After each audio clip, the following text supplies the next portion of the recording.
soyez clair, soyez concis, soyez précis dans votre communication. Vous avez compris? Si vous êtes des leaders. Donc, ayez d'avoir une vision, hein, voilà, et soyez de bons communicants. Ok? Parce que tout ce dont on va citer le nom, c'est d'excellents communicants. Moi, mon seigneur Vincent Boulivari, je l'ai suivi la dernière fois à Beaufort. C'est quelqu'un qui a l'aura, qui a de la personnalité, qui a un discours, qui capte l'auditoire. Donc voilà. Voilà un peu la force de la communication. C'est un des trucs les plus importants. C'est parce que la communication n'est pas que verbale. Elle est non verbale aussi. Ça va? Donc, c'est soi-même. Se connaître soi-même est extrêmement important chez un leader. Les Malinqués disent, c'est-à-dire que connaître tout c'est bon, mais quand on se connaît, parce qu'effectivement, nous les hommes, nous sommes influencés par nos émotions, par nos comportements, par notre éducation. Donc il faut se connaître, en bon et en mauvais. Nul n'est parfait dans ce monde. Nul n'est parfait. Seul Dieu est parfait. Même les prophètes n'étaient pas parfaits, hein? C'est des êtres humains comme nous. Donc il faut se connaître. Il faut connaître ses forces, il faut connaître ses faiblesses. C'est extrêmement important. Pour être un leader. Ok? Ça va? Ça va jusqu'ici? Oui. Ça va? Ça va? Parce que c'est vous qui faites le séminaire. Donc posez des questions. Hein? Ok. Donc, savoir déléguer ses pouvoirs. Quand on est leader, on doit savoir faire confiance aux gens quand on est leader. Est-ce que ceux qui ont été leaders de par ce monde, président de la République, artistes, est-ce qu'ils font tout? Takana par exemple, je suis là qui aime Takana, hein? Ou qui aime Eddie Kamano, hein? Est-ce que quand il y a un concert, Eddie Kamano, c'est lui qui fait, il négocie le contrat? Est-ce que c'est lui qui fait le management? Non. Est-ce que c'est lui qui fait les affiches? Non. Est-ce que c'est lui qui organise la logistique? Vous voyez un peu. Donc le leader doit savoir déléguer ses pouvoirs, qu'il soit dans une entreprise, dans une organisation, hein, politique, et ainsi de suite, dans une ONG. Il faut que le leader puisse pouvoir déléguer ses pouvoirs. Parce qu'on ne peut pas le partout, c'est pas possible. On est limité, nous les autres humains. On est très limité. On est très limité. Ça va? Ça va? Je voudrais que vous apportiez une précision pour déléguer ses pouvoirs. Et dans le contexte dont vous avez pris comme exemple, si Takana ou Takana est en train d'organiser un concert, ce n'est pas eux qui assistent le terrain pour le faire. Je ne vois pas si la relation de déléguer leur pouvoir pour l'organisation de leur concert. Voilà, je t'explique. Hein? Savoir déléguer ses pouvoirs, c'est simple. Tout à l'heure, la troisième dynamique, un leader. Ok? La troisième dynamique est l'organisation de structure. Donc déjà, quand on parle de structure, on parle de délégation de pouvoir. Parce que le président, il ne peut pas tout faire. Donc, tu vois, dans cette structure, il n'y a pas de porte-parole. Ok? Et il y a différentes structures. Tout ça, c'est pour déléguer les pouvoirs, pour que chacun se retrouve. Que chacun puisse travailler. Parce qu'on ne peut pas tout faire. C'est tout ça l'idée. Parce que là, c'est pas l'organigramme. C'est ce que j'ai dit, c'est ce que j'ai dit, structure, l'organigramme. Hein? Parce que dans l'organigramme, supposons, le leader, il est là. Le leader, il est là. Hein? On fait une structure. Qu'il soit dans la vie associative, administrative. On va prendre un truc basique. Hein? On mettra directeur ici. Hein? On prend leader ici. Vice-président. Deuxième vice-président. Hein? Ok. On prend d'autres structures. Le chargé de corps. Hein? Le vice-président un peu. Chargé de corps. Il peut beaucoup de fonctions. Donc on est vice-président. Le chargé de corps. Le chargé de la mobilisation. Le responsable des relations extérieures. Et ainsi de suite. Donc tu vois, on délègue les pouvoirs à chaque fois. Le président il délègue les pouvoirs. Monsieur là aussi en tant que parti, c'est délégué parce qu'il ne peut pas tout faire. Non, il y a une USD en bas. Il y a 6 médias. Ça va? Je prends l'exemple que je viens de prendre là. Et tes taxes motorisées, Nous avons chargé à la mobilisation. Puis c'est à cause des actes qu'il a su. Et le président, il est là, ils ont un plan d'action qui doit élaborer. Donc l'exécution de l'activité de celui qui est chargé à la mobilisation Ça ne veut pas dire qu'il a forcément c'est le président qui doit le faire. Mais lui, il est en train de faire son propre travail. Et mais je ne vois pas là où le président a délégué son pouvoir. Le président, je pense, tout à l'heure. Je pense tout à l'heure. Quelqu'un peut peut-être répondre à la question.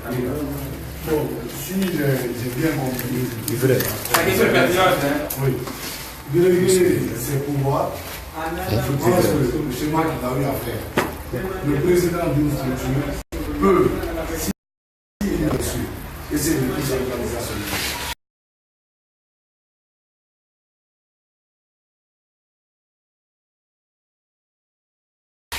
Président n'est jamais leader. Il laisse travailler. Ça, c'est avoir un pouvoir en soi. Ça, c'est être leader. Un leader, il partage ses pouvoirs. Un dictateur, je ne le trouve pas leader. Parce qu'il n'est pas rassembleur, il n'est pas facilitateur. Si j'ai compris. Je pense qu'il y a plein d'autres personnes qui veulent en dire. Je comprends suffisance l'inquiétude de notre collègue. En fait, quand on est président, par exemple, d'une formation politique, on est vice-président annexe, ça, ce sont des attributions qui sont prédéfinies. Et qui, de nature, que le président veuille ou pas, ses pouvoirs déjà sont extrêmement prédéfinis. Bien sûr. Quand vous prenez, nous, par exemple, une formation politique, en aucun cas, je peux faire le travail d'un secrétaire dans son organisation. C'est déjà défini. Ouais. Ce n'est pas moi qui l'ai inventé, ce sont les statuts qui régissent le parti. Ce que M. Yanné veut dire ici par rapport à la délégation du pouvoir, le leader n'est pas celui qui est appelé à tout faire. Il doit se dire que oui, je peux organiser, je peux être le mieux engagé, être un inspirant, mais je ne suis pas appelé à tout faire. À un certain moment, il faut quand même j'ai le courage de te dire, mon ami, c'est vrai, c'est moi qui suis appelé à parler par exemple sur espace certain. Toi aussi, tu communiques. Le fait de lui donner la chance, lui aussi de faire grandir son leadership en lui, ça rehausse le taux que j'ai en moi en leadership.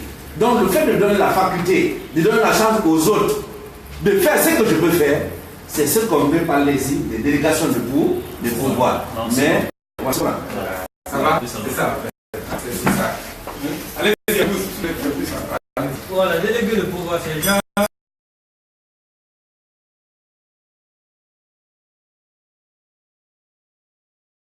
Chacun s'attache. Si le président est là, il sait qu'il a,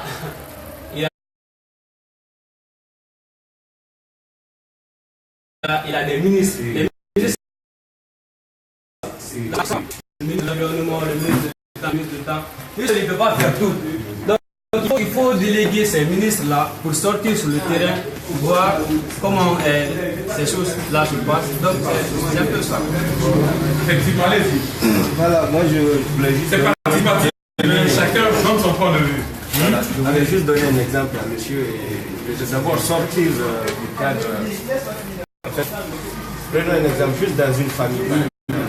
Lorsque madame vient dans une cérémonie, par exemple, avec un cadeau, elle ne vient pas en son nom, elle vient non seulement au nom de son mari et de la famille tout entière. Je pense tout à l'heure, on a dit communiquer efficacement. Parfois, ce serait mieux qu'on mette un peu à l'écart les termes académiques, parce que ces exemples que nous devons emprunter chaque jour, nous les vivons en réalité quotidiennement. Comprenez? Lorsqu'on dit par exemple déléguer ses pouvoirs, monsieur est occupé, tu dis à madame, bon, va dans telle cérémonie, tu viens au nom de monsieur. C'est comme un directeur qui sont. Effectivement, un peu de famille. Comment on appelle la chefferie de leadership. Parce que c'est l'un des problèmes majeurs que moi je constate dans ce pays. Nous avons des grands leaders qui ont des grands niveaux intellectuels, mais qui ne prennent pas cet exemple que nous vivons quotidiennement pour faire comprendre au reste de la population ce qu'il voudrait dire en réalité. Oui, un peu. Il a fait terre à terre. Monsieur M. Paris, tout le monde, en fait, ça concourt à cela. Non, c'est pas parce que. Non, je comprends, c'est très bien.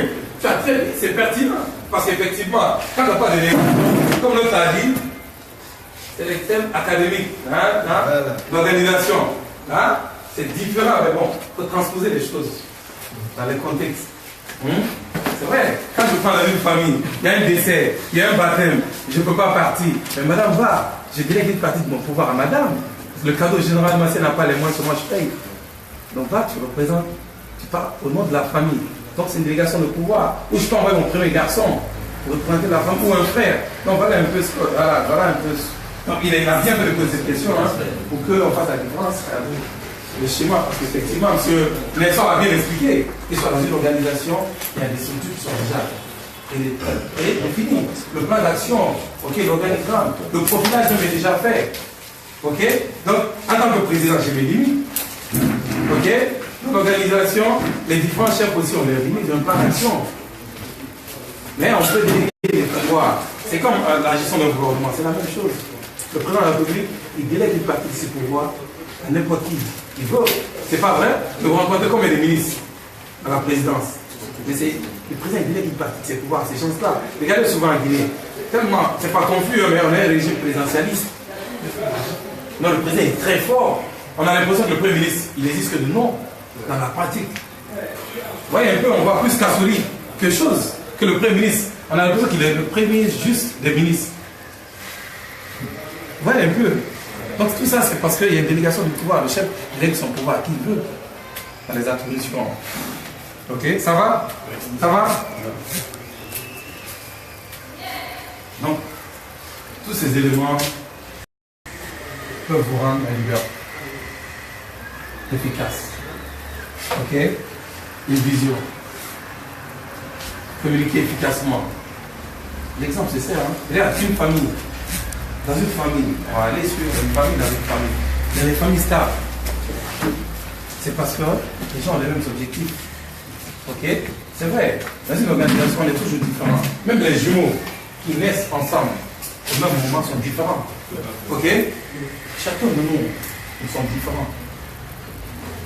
Donc voilà un objectif général dans la vie. Objectif général. Ok? Et après, on a des objectifs spécifiques, chacun. Un truc personnel en lui-même. C'est pas vrai. Ok? Mais l'essentiel, c'est quoi? C'est pouvoir atteindre cet objectif général. Malgré que nous avons des objectifs spécifiques en nous-mêmes. On vient ici. D'autres sont peut-être étudiants, d'autres sont déjà responsables de société, tout ça. Mais bien, M. Nestor, par exemple, c'est un recteur d'université. Ok? Mais c'est un leader politique. Vous voyez un peu? Il a son travail en plein temps qui est là, ok? Mais il a un boulot, il prend son petit temps pour pouvoir influencer les jeunes à adhérer à la vision politique qu'il a. Ok? Ça va? Mais au préalable, il travaille, il a un travail. La politique aussi, c'est un travail aussi. Ok? Le travail spécifique qu'il fait, par exemple, qui est recteur à l'université, ça c'est une autre type d'organisation qui est différente, ok? De la vie politique qu'il mène. Voilà ce que j'ai pu vous expliquer par là, ok? Donc, ce n'est pas la même vision. Il est manager. M. Nelson était manager. Il est leader. Vous verrez à la langue, ok? Donc, pour être un leader, pour pouvoir atteindre tous ces objectifs, il faut développer ces différentes actions pour concourir à cela. C'est-à-dire qu'il faut être un leader efficace. Il faut avoir une vision, il faut être un visionnaire. Il faut savoir communiquer. Je vous ai si bien dit. Communiquer, ce n'est pas celui qui est pédant, qui parle à la gorge. Non. Au final, c'est celui qui se fait comprendre. Laurent Gbagbo, vous voyez un peu, il utilise c'est un intellectuel. C'est un académicien, c'est un docteur en histoire. Mais quand il est devant les Ivoiriens, le plus bas, le villageois, le dernier Ivoirien le comprend du village. Il a un langage. C'est dit à différents publics. Et c'est ça le leader. Quand vous êtes face aux intellectuels, vous avez un langage. Bon, par eux. Quand vous êtes face à un milieu intellectuel, vous avez un langage intellectuel. Et même les intellectuels, il y a des niveaux. Il y a différents niveaux. Quand vous êtes devant des gens qui disent une certaine sommité, vous avez un certain langage. Ok? Donc c'est ça un peu la faute de la communication. Ne cherchez pas à convaincre les gens par des français qu'on cherche dans les dictionnaires. Soyez explicite. Monsieur, pareil, je prends une l'exemple parce qu'effectivement, le leadership commence dans les familles. Le papa il est le leader, incontestable. Ok? Et chaque famille est une réalité, c'est un cas pratique. Ce que je vis dans ma famille, c'est pas ce que vous avez vu dans votre famille, ainsi de suite. Chaque famille est une école de leadership. Chaque famille a une réalité. Ce qui marche dans ma famille ne marchera pas forcément dans la famille de M. Nelson, de M. Paris, de M. Diallo, de M. Silla. Ok? Ok? Ça vous va? Oui. Donc chaque famille est une école. C'est une réalité. Chaque famille est une autre réalité. M. Diallo, moi, ma femme, par exemple, c'est une femme, je vais dire, auditive, dans le cadre de la communication. Ok? Et moi, peut-être, je suis visuel. Ok? Donc, ou soit je suis un kinesthésique, par exemple. Donc, il faut que je comprenne, madame, elle est auditive, donc elle aime le parler, par exemple. Oui, les gens qui savent, elle aime les cadeaux, elle aime les gestuels.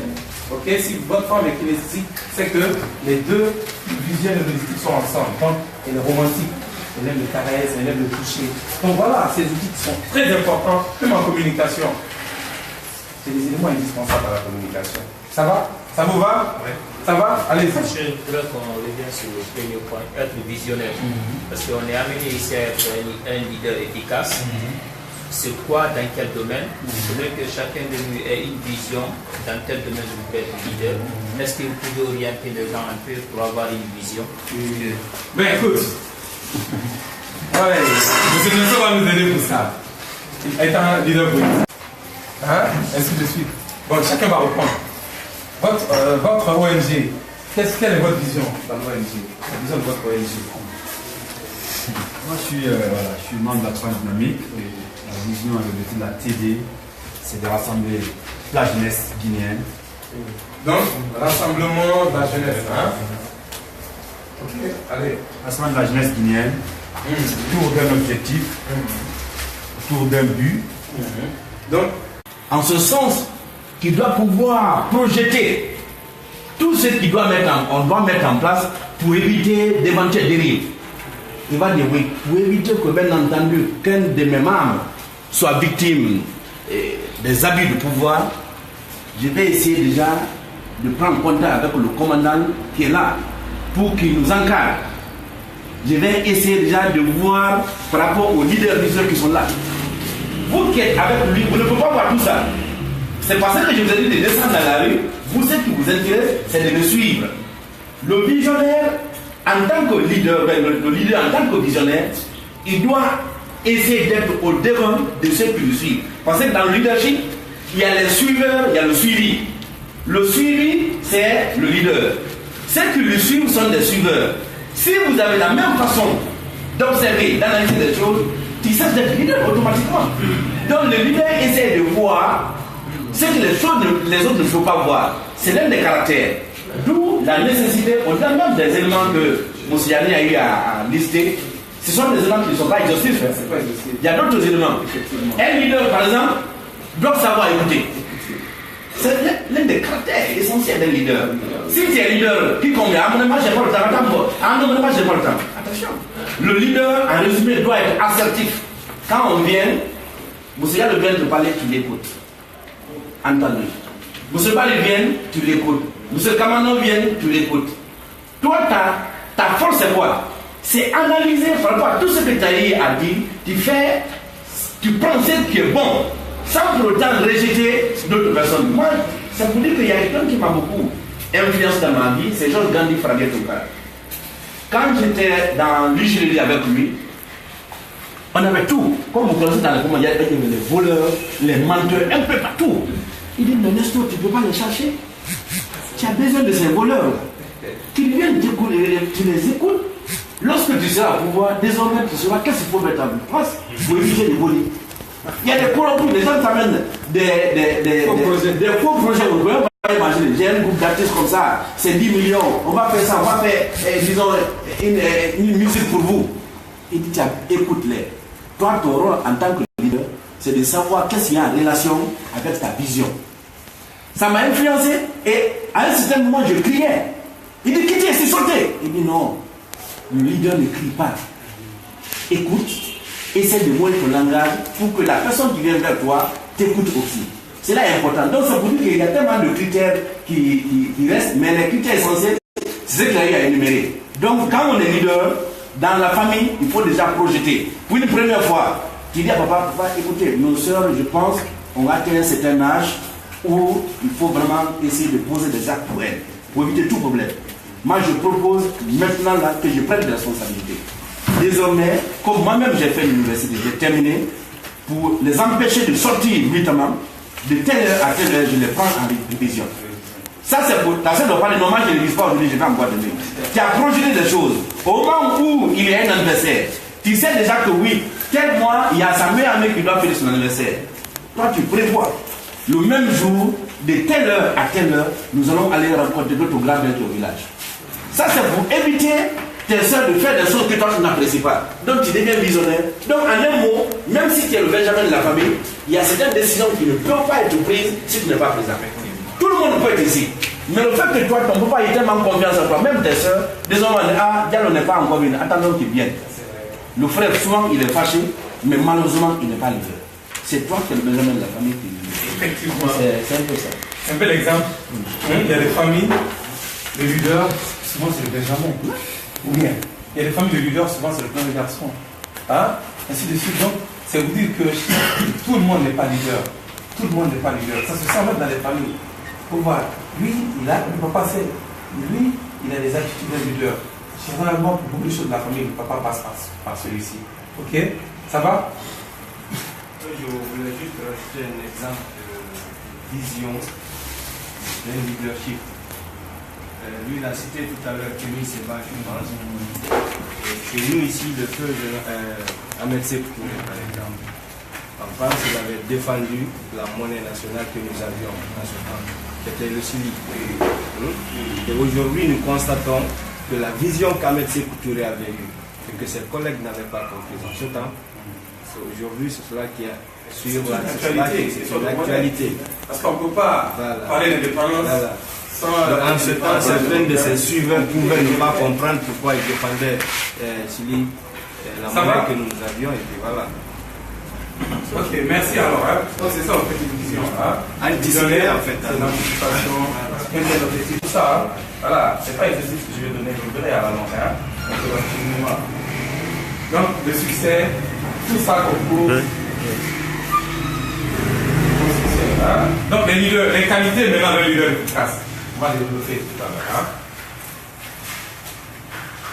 Il y a toutes ces notions-là que vous avez données tout à l'heure dans votre communication. On va sur cette méthodologie-là. Ça vous va? Ça va? Ça va? Ça va? Posez les questions. Hein. C'est ce qui fait le débat. Voilà, allez-y. Ils n'ont pas d'éloquence. Ils sont communicants, c'est des communicants. Quand ils parlent, le villageois là-bas, qui ne comprend pas le français, l'aura compris. C'est ça. C'est surtout ça. Je voulais dire à notre ami, le leader ne peut pas régorger toutes ses qualités. Toi, tu as toutes ces qualités, en un mois, tu seras président de la République. Tu as tout ça, en un mois, tu seras président de la République. Parce que même s'il faut violer la Constitution, tu diras à toute la Guinée de se lever. Tu es audace, les gens t'écoutent, tu es visionnaire, tu poses tous les actes qu'il faut. Un seul jour, tu dis au Guinéen de sortir. Au revoir, Fakonde, il va partir. Mais malheureusement, effectivement, les leaders ne peuvent pas avoir tout ça. Tu vas voir que c'est un leader qui est visionnaire, il ne communique pas bien. Il est visionnaire, il communique bien, mais il ne lègue pas.